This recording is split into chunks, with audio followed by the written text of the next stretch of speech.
A lot of the laws that we still presently go by nowadays were laws that were put into place to intentionally restrict people from being able to be themselves freely.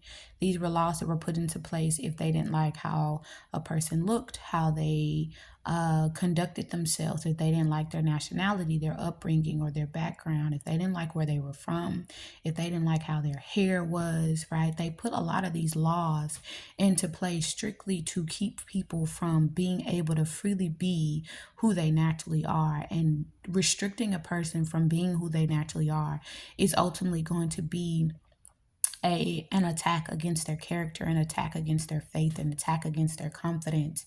And over time, when you're doing that from one generation to the next, it eventually starts to seep into the belief, or the construct of belief that you're not good enough, that you're not worthy, that there has to be something wrong with you if there are multiple generations of people who experience the same thing back to back to back over and over again. If you can imagine yourself constantly being told by your mother, by your father, by your older or even younger sibling, that you're not worthy, you're not good enough, you're not perfect, you're not exactly who you are meant to be in this present moment, then you begin to slowly but surely, whether subconsciously or consciously, believe the things that you're being told.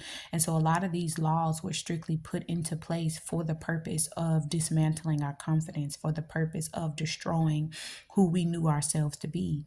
And so by us choosing to continue to live by a lot of these laws, there are laws that are in place, that is us choosing to accept that we're not good enough.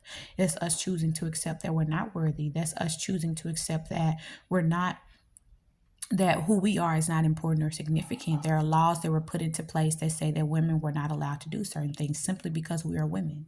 There are laws that were put into place to say that African Americans or people of certain descendants that come from certain descendants could not do certain things simply because of who they came from or where they came from. And the fact that many people still do not see a problem with this is the problem, right? But that's the message, beautiful beings. Peace and love. Deuces.